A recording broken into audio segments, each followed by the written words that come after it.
UAS di mana saja, UAS kemana saja, tonton Hai Guys Official. Subscribe, like, share, and comment. Hai Guys Official, mantap.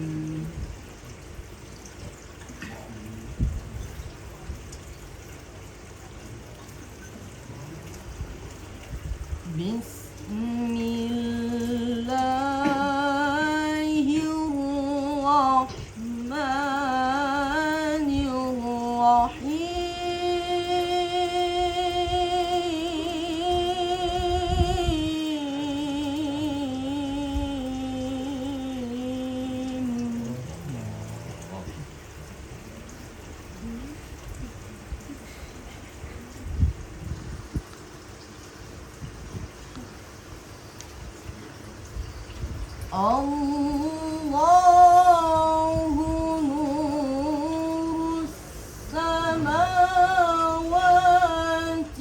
wal ard.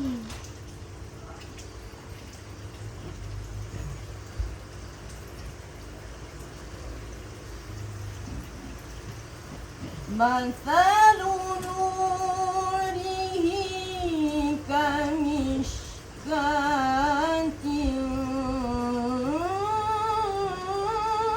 فيها مصباح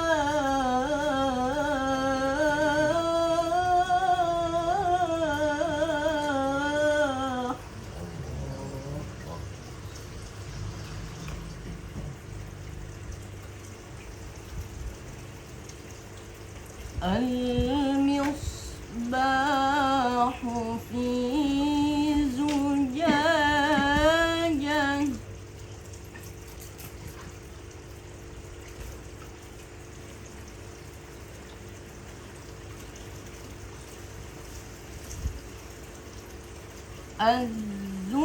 الزجاجة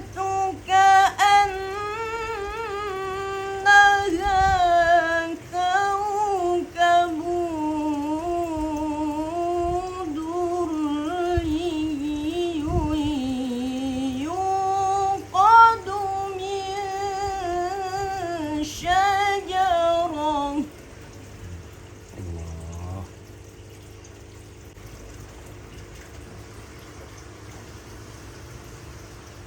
من شجرة مباركة زيتونة لا شرقية ولا غربية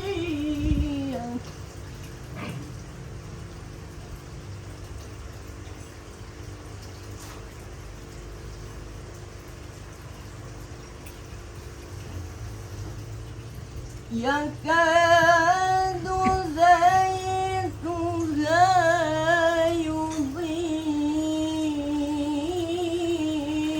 يضيء ولو لم تمسسه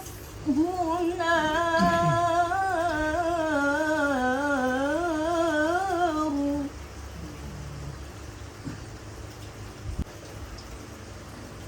نور على نور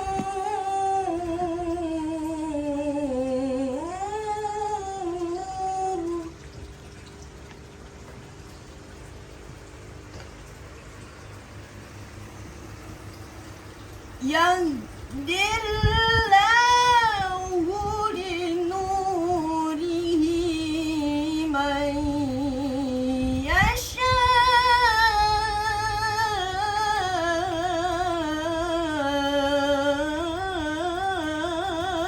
يشاء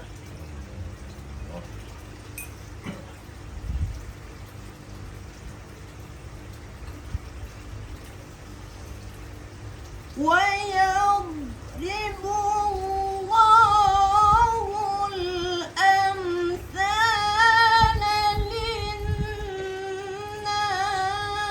للناس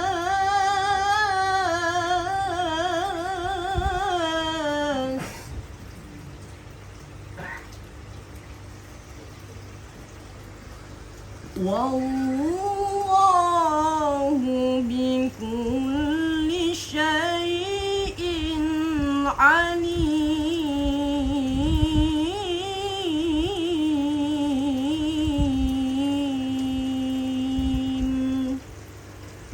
Sadaqallahul azim. Bismillahirrahmanirrahim. Assalamualaikum warahmatullahi wabarakatuh. Alhamdulillah wassalatu wassalamu ala Rasulillah wa ala alihi wa sahbihi wa man tabi'ahum wa wala. Al-habaib al-afadil al-ulama al-ajilla al-afsul al-fikri Syekuna Ahmad Jarul sahabat-sahabat sekalian, pada kesempatan bersilaturahim berkunjung ke guru, saya diminta untuk menyampaikan beberapa kata tentang ayat yang dibacakan oleh Ananda kita tadi.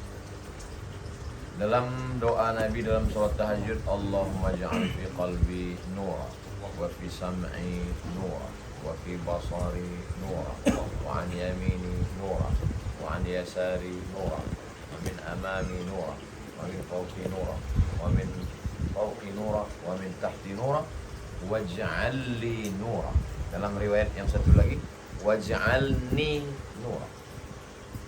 Cahaya. Cahaya apa yang dimaksud? Maka Allah Subhanahu wa taala menjelaskan dalam ayat itu, Allahu nurus samawati wal ardh. Bagaimana bentuknya? Bagaimana perumpamaannya?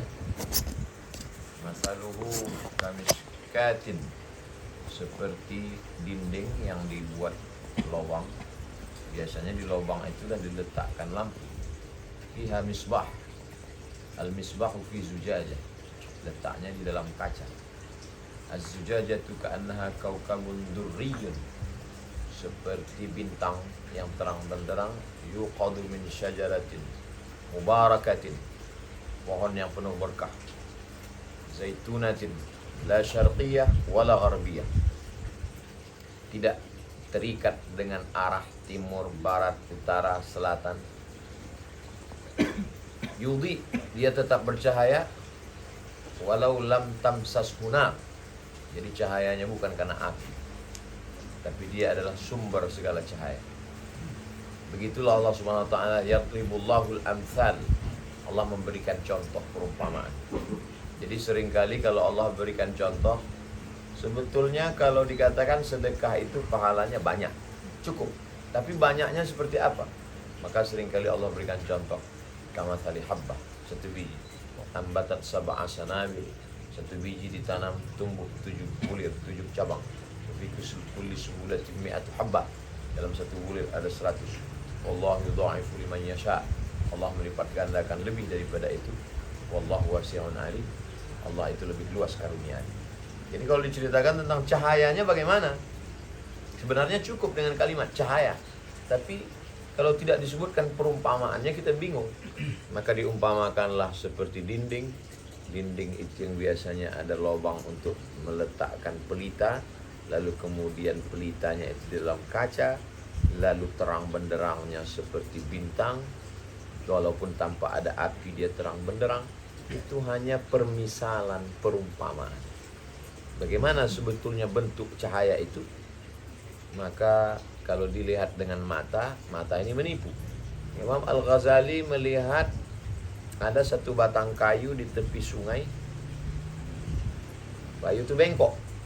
Setelah ditarik oleh Imam Al-Ghazali, ternyata kayu itu lurus.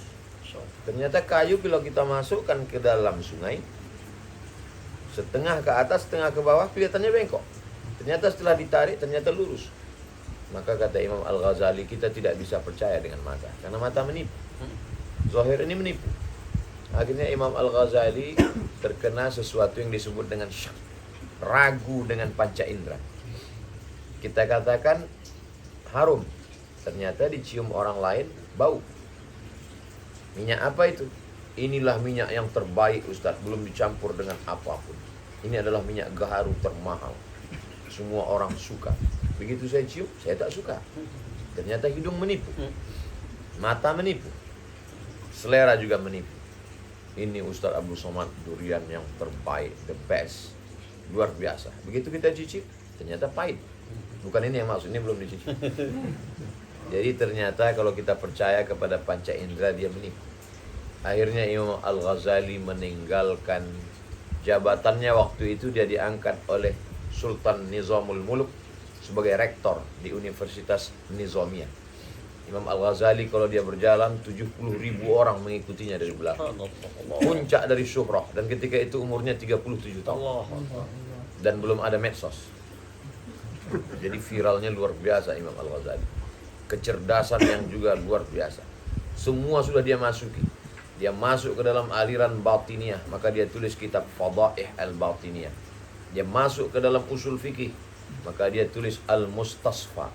Al-Mustasfa itu hanya dibaca oleh orang program S2 di Al-Azhar. S1 tak sanggup baca Al-Mustasfa. Lalu kemudian dia baca filsafat, dia bantah filsafat, dia tulis Tahafut al-Falasifah. Tapi dia tetap ragu tentang panca inderanya. Akhirnya dia tinggalkan itu semua. Lalu kemudian dia pun berkhalwat, bersendirian, bermesraan dengan Allah Subhanahu wa taala di satu zawiyah pojok. Disebut zawiyah itu dengan zawiyah Ghazali, karena dia mengkhususkan tempat itu untuk mendekatkan diri kepada Allah di Jami' Al-Umawi, Masjid Bani Umayyah yang ada di Damaskus, Suriah, selama 11 tahun lamanya. Lalu kemudian dia pun menemukan apa yang dia baca dalam ayat itu. Sampai pada akhirnya ketika dia ditanya, apakah engkau sampai ke maqam itu, hai Ghazali? Kata Al-Ghazali, sampai. Apa yang kau lihat? Nurun yaqdhifullahu fi qalbi 'abdi. Cahaya yang ditembakkan Allah ke dalam hati seorang hamba. Makanya di antara doa yang kita mintakan kepada guru-guru kita adalah Allahumma ftah lana futuhal arifin. Bukakan futuh seperti yang pernah dibukakan Allah kepada para wali-walinya. Dia tidak bisa dilihat dengan mata, dia hanya dilihat dengan batin. Itulah yang dikatakan oleh mereka yang sampai ke maqam itu. Yang paling lembut lisannya ketika sudah menemukan tempat itu adalah Al-Ghazali. Karena orang kalau sudah jatuh cinta, kata-katanya biasa keluar sesuatu yang bertentangan dengan fisik. Sebagaimana seorang laki-laki kalau sudah jatuh cinta, dia akan berkata, "Ku nanti kau 1000 tahun lamanya." Dan semua orang akan berkata dia bohong. Karena umur manusia, kata Nabi, baina sittin wa sab'in. Tapi memang orang kalau sudah jatuh cinta, maka kata-katanya tak bisa dipegang. Maka jangan berjanji dengan orang yang sedang jatuh cinta. Yang paling bisa kata-kata. Makanya ketika Imam Abu Yazid Al-Bistami sampai ke tingkat itu, maka dia katakan anal haq. Padahal yang dia maksud adalah Allahul haq. Banyak yang tak sejalan lisannya, karena dia sedang berada di alam yang bukan lagi alam hawas yang dapat ditangkap dengan panca indera. Makanya kita selalu mengatakan tasawuf kita adalah tasawuf Imam Junaid Al-Baghdadi yang dijelaskan secara apik, sistematis dan cantik indah oleh Imam Abu Hamid Al-Ghazali dalam Ihya Ulumuddin. Apa saja yang dilihat oleh Imam Al-Ghazali bisa dilihat dalam buku kecil berjudul Al-Munqidh Minadh Dhalal. Tapi dalam kitab Al-Munqidh itu dia selalu menggunakan kata ganti huwa. Dia tidak mengatakan ana. Dia sedang ingin bercerita tentang seseorang, tapi sebetulnya dirinya sendiri. Ketika dia sampai ke maqam itu, dia melihat ruh para wali, dia melihat para malaikat. Bacalah di beberapa lembaran Al-Munqidh Minadh Dhalal. Al-Munqidh Minadh Dhalal adalah buku yang ditulis oleh Imam Al-Ghazali ketika dia keluar setelah berkhalwat 11 tahun itu. Baru kemudian disusunnya sejalan antara syariat dengan hakikat itu dalam kitab berjudul Ihya Ulumuddin. Jadi ketika orang berkata, apa kontribusi Al-Ghazali terhadap pembebasan Palestina? Dia hanya mengajak orang untuk mati. Orang lupa bahwa Palestina itu dibebaskan oleh Salahuddin Al-Ayyubi. Dan Salahuddin Al-Ayyubi bisa membebaskan Palestina. Siapa yang membangun jiwanya setelah dia menghatamkan Ihya Ulumuddin? Jadi kalau orang mengatakan belajar tasawuf itu meninggalkan dunia, maka sesungguhnya apa yang dilakukan oleh Syekh Yusuf Al-Makassari, seorang mursyid tarekat Khalwatiyah di wilayah melawan Belanda, dibuang ke Ceylon, Sri Lanka, di Ceylon orang masuk Islam, dibuang ke Durban, Afrika Selatan, Di Durban orang masuk Islam dan dia mendapatkan Nobel penghargaan dari Presiden Nelson Mandela. Itulah hakikat orang tasawuf yang sesungguhnya. Kalau ada orang mengatakan tasawuf hanya mengingat Allah, berzikir, meninggalkan dunia. Lalu bagaimana dengan Syekh Abdul Somad Al-Falimbani, mursyid tarekat Sammaniyah, murid langsung dari Syekh Muhammad Abdul Karim Samman dari Al-Madinah Al-Munawwarah. Ketika dia mendengar bahwa orang Melayu saudaranya sedang diserang oleh Siam. Siam adalah Thailand. Mereka menyerang negeri Kedah. Maka dia langsung pergi dari Palembang ke Kedah dan meninggal makamnya di Patani, Thailand. Puncak daripada zikir adalah jihad. Karena orang tasawuf mutu qabla anta mutu, dia sudah mati sebelum kematian itu datang. Bagi dia dunia ini hanya setengah sayap nyamuk. Bagi dia dunia ini hanyalah tempat persinggahan. Jadi kalau kita mau kuat, maka sesungguhnya kekuatan itu bukan dari buku, bukan dari kata-kata, tapi dari mendekatkan diri kepada Allah. Tapi mendekatkan diri kepada Allah kita tidak bisa tanpa berguru. Maka man la syaikha lahu fasyaitanu syaikhuhu. Alhamdulillah kita di Tanjung, kita di Tabalong masih punya guru. Kata Nabi SAW, taraktu fikum amraini, ku tinggalkan pada kamu dua. Tamasaktum bihima, kalau kamu pegang yang dua ini, lam tadillu abada, kamu tak akan sesat untuk selamanya. Kitab Allah Al-Quran wa sunnati, dan sunnahku. Ini hadis ada dalam kitab Al-Muwatta Imam Malik dan ada dalam kitab Al-Mustadrak Imam Al-Hakim. Tapi kalau dalam kitab Sahih Muslim, kitab Allah wa itrata ahli baiti, Al-Quran dan zuriat keturunan para habaib. Lalu orang mencoba untuk membenturkan dua hadis ini. Kata Imam An-Nawawi, hadis ini tidak bertentangan. Yang hadis satu mengatakan sunnati, yang satu mengatakan itrata ahli baiti, karena sunnati itu ada dalam perbuatan ahli bait. Siapa saja yang berpegang kepada para habaib, maka insya Allah dia sudah mengamalkan sunnah Rasulullah SAW. Ada orang yang mewarisi darahnya, ada orang yang mewarisi ilmunya, ada orang yang mewarisi kedua-duanya. Kalau tak bisa dua-duanya, ma la yudraku kullu, la yutraku kullu. Kalau tak bisa semuanya, jangan tinggalkan semuanya. Kita mungkin tak dapat mewarisi darahnya, tapi insya Allah ilmunya bisa kita warisi dengan belajar kepada para ulama. Mudah-mudahan majelis kita adalah majelis ilmu, majelis kita adalah majelisnya para ulama. Walaupun Al-Fakir Abdul Somad jauh daripada martabat para ulama, tapi Al-Fakir mencintai para ulama karena sering duduk-duduk dengan ulama. Lalu orang pun lama-lama menyebutkan, oh ini Ustaz ulama, padahal hanyalah pencinta seorang ulama. Tak banyak Al-Fakir dapat menjelaskan tentang ayat tadi, hanya 10 menit bagian dari samudra ilmu yang begitu banyak. Terlepas dari segala kekurangan kata yang tidak tepat, Al-Fakir Abdul Somad mohon maaf. Mudah-mudahan pertemuan kita ini pertemuan yang diridhai Allah SWT. Bertemu kita dari kediaman Guru Jaru, mudah-mudahan bersama pula kita dengan Rasulullah SAW, sebagaimana cinta kita kepada para habaib. Jazakumullah khairal jaza. Man ahsana ilaikum, siapa yang sudah berbuat baik kepada kamu, fakafi'uhu, balaslah. Fa illam tajidu, kalau kamu tak sanggup membalas, tad'ulahu, maka doakanlah.